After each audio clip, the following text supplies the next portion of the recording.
तेजस्वी यादव तो 9वीं फेल है, यहाँ 7वीं फेल भी राष्ट्रपति बना है। ज्ञानी जैल सिंह 7वीं फेल थे।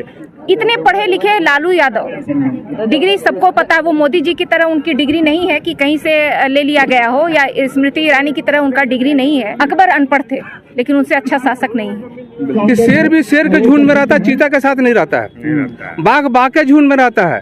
उसी जल में मगरमच्छ और दरियाई घोड़ा दोनों अपने को पहचानता है। हम तो यार मानव हैं। जात बहुत बड़ा चीज़ है। मान लो हम अगर अपने जितने भी हित कुटुंब रिलेशन हैं, चाचा नाना काका मामा भैया भाभी जो भी रिश्तेदार है, अगर उसमें कोई गरीब है तो उस बेटी को उठा लो ना रे भाई।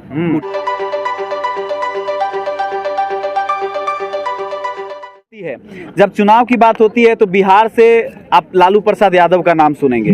लालू प्रसाद यादव के समाज से आते हैं और उन्होंने इतना नाम कमाया, लेकिन आज राजनीति इस कदर है जब उनके बेटे तेजस्वी यादव को बोला जाता है कि 9वीं क्लास फेल, तेजस्वी यादव को बोला जाता है कि 9वीं क्लास फेल है। हमारे साथ में आप इस बात का कैसे खंडन करेंगे?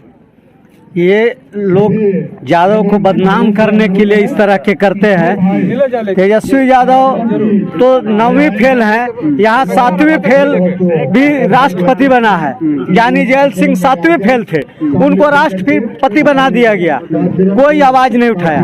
तेजस्वी यादव तो 9वीं फेल है, तो इनके लिए पूरा आवाज लोग उठा रहा है, इसलिए कि यादव को सारे लोग दुश्मन समझते हैं और सभी लोग चाहते हैं कि इस जाति को दबा कर रखें। अगर इसको हम लोग खुला छोड़ देंगे तो ये लोग आने वाले दिन में फिर महाभारत करेगा। तो देखिए, ये है 9वीं फेल का आंसर। इनसे मेरा सवाल होगा कि अभी राजनीति में भारत के राष्ट्रीय स्तर पर कौन ऐसे नेता हैं जिनको आप नेता मानते हैं यादव समाज से? देखिए, यादव समाज से जो थे वो तो बेचारे गुजर गए। मुलायम सिंह यादव, शरद यादव थे। और मैं विशेष नहीं बोलना चाहूँगा क्योंकि हम सरकारी कर्मचारी हैं, विधानसभा स्टाफ हुए। बल्कि नारी शक्ति के रूप में यहाँ पर यादव समाज के लिए अनीता यादव जी का पदार्पण हुआ था। हम उनसे कुछ जानना चाहेंगे, जो कि अभी झारखंड के आरजेडी प्रदेश प्रवक्ता हैं। बहुत बहुत स्वागत है आपका। और मैम देखिए, किसी भी समाज की कल्पना अगर इस लोकतांत्रिक देश में की जाए तो वहाँ के समाज और राजनीति को और उसका पहुंच राजनीति में किस तरह की है, ये देखना बहुत जरूरी है। और जग जाहिर है आज जातिगत जनगणना पर लोग आ गए हैं, अपनी जनगणना को देख रहे हैं, जातीय भूमिका को देख रहे हैं समाज में।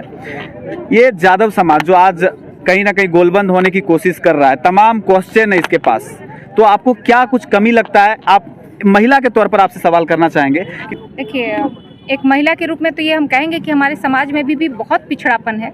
आज तो कुछ महिलाएं यहाँ आई थी, मुझे बहुत खुशी हुई, नहीं तो अधिकतर कार्यक्रम में मैं अकेली होती हूँ या फिर बहुत मुश्किल से 1 या 2 हम लोग मौजूद होते हैं। तो जिस घर में महिला शिक्षित हो, जागृत हो, जगी हुई हो, शिक्षा का मतलब ये नहीं कि हम डिग्री ले लिए तो शिक्षित हो गए। आप जगे हैं कि नहीं जगे हैं, इस पे मेन सवाल है। तो जिस घर की महिला अगर जागरूक होगी ना, तो उसके बच्चे भी जागरूक होंगे, निसंदेह फिर हमारे समाज में जो पिछड़ापन है वो दूर होगा। आर्थिक रूप से तो हम पिछड़े हैं ही, शैक्षणिक रूप से भी पिछड़े हैं। तो समाज जब बैठेगा, एक साथ मिलेगा, तो जो इस पे चर्चाएं होंगी और दूर होगी। जातीय जनगणना जरूर होनी चाहिए, क्योंकि जातीय जनगणना नहीं होगा तो समझ में नहीं आएगा कि हम समाज में हमारी संख्या कितनी है और हमको उसका हक मिला है कि नहीं मिला है। अच्छा, अब आप और जाति कभी जाति नहीं, जाति एक ऐसी चीज है, धर्म बदल सकता है, जाति नहीं बदलती। तो जाति भगवान जन्म से हम जिस जाति में है, तो वो जाति तो मृत्यु तक नहीं जाएगी, वो जाति बनी रहेगी। और हमको गर्व है कि हम यदुवंश में हैं, कृष्ण के वंशज हैं, इस बात का गर्व है। और हमारी कोशिश होगी कि हमारी जाति में जो पिछड़ापन है और जो शैक्षणिक पिछड़ापन है उसको दूर कर सकें।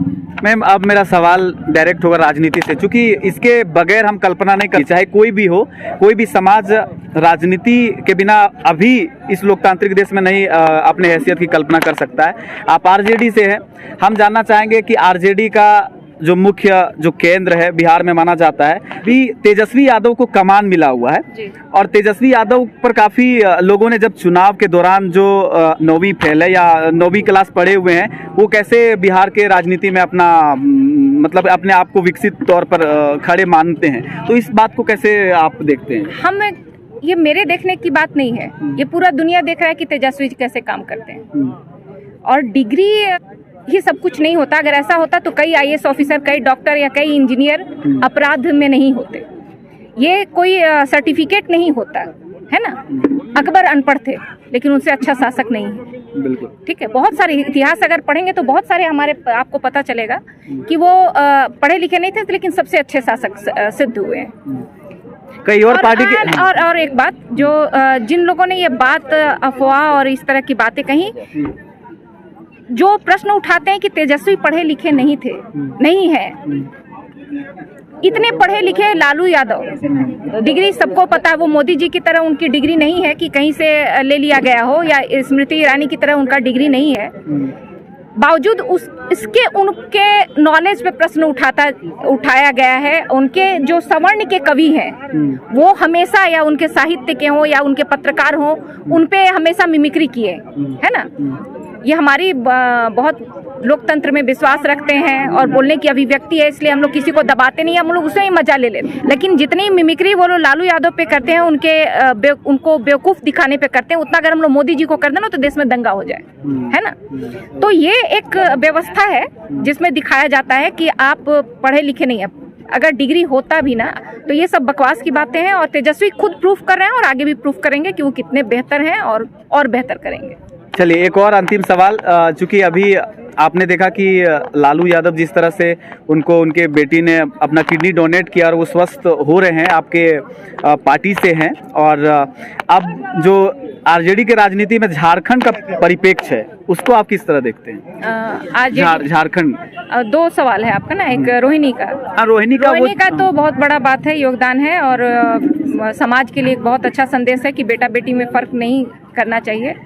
बेटियां जो कर सकती हैं शायद कहीं बेटे, हाँ, वो अलग मैम। तो मेरा सवाल ये था ना, हाँ, कि जैसे लालू यादव जब थे तब झारखंड में या कहीं भी किसी भी दुनिया के कोने में, हाँ, मतलब वो राजनीति में सक्रिय रूप से थे, कहने का मतलब ये मेरा। तो अभी कुछ अस्वस्थ होने के कारण उनके साथ ऐसी हुई कि राजनीति में उनका उस तरह का पहल नहीं रहता, इसकी वजह से मैंने ऐसा कहा। तो झारखंड आते थे और झारखंड में जहाँ आते थे भीड़ होता था, और उनका जो अपना एक स्टाइल था उस स्टाइल को लोग फॉलो करते थे। रात 2 मिनट में मतलब कि मुहिम छिड़ जाता था, या फिर एक बड़ा वर्ग तबका बदल जाता था। अभी भी अपने लालू जी जैसा नेता एक बार होता है। हाँ, मतलब वो एक बार होता है। लालू जी जैसा नेता बार बार पैदा नहीं होता। जैसे कृष्ण दोबारा पैदा नहीं हो सकते, अंबेडकर दोबारा पैदा नहीं हो सकते, कांसी राम दोबारा पैदा नहीं हो सकते, तो लालू यादव दोबारा पैदा नहीं हो सकते।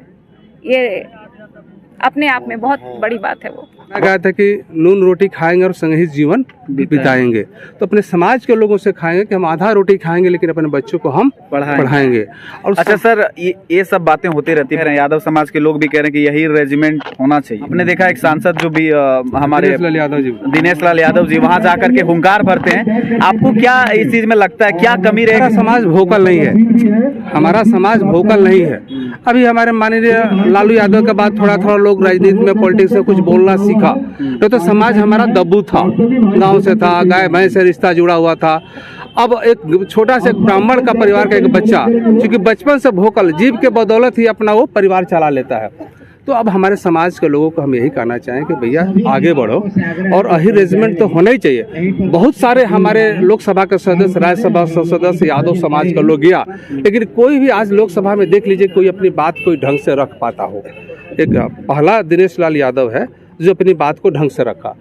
हमारे जो सत्ता पक्ष के जो हमारे अभी सरकार है उसमें भी हमारे यादव समाज के बहुत सारे लोग हैं, लेकिन कभी ऐसा अब लोकसभा के पार्लियामेंट का कुछ बहस हो सुन रहे हैं, कोई आगे बढ़े कुछ बोलने का हिम्मत ही नहीं रखता है। तो दोष उनका भी नहीं है, धीरे धीरे चेंजिंग हो रही है। हमारे नए समाज, नए युवा हमारे आगे बढ़ रहे हैं। अही रेजिमेंट तो बनना चाहिए। कौन वहाँ पर बाबू बनने के लिए जा रहे हैं? बॉर्डर पर लड़ने ही तो जा रहे हैं हम, ऐसे भी तो हम जाते ही जाते हैं ना। बिल्कुल। और ये इस देश में जो भी अलग समाज रखते हैं, जिनका भी उस विभाग में डिफेंस सेक्टर में अपना पैठ है, जो अपना योगदान दिए हैं, उनका एक मांग रहता है कि भाई हमको एक अलग रेजिमेंट चाहिए, उस पर हम गर्व फील करेंगे। आपने देखा कि बीजेपी में जो सत्ता पक्ष के हैं वहाँ पर भूपेंद्र यादव एक बड़े पद पे आसीन है, लेकिन उन्होंने भी अभी तक इस पर कोई ऐसा पहलकदमी नहीं दिखाया।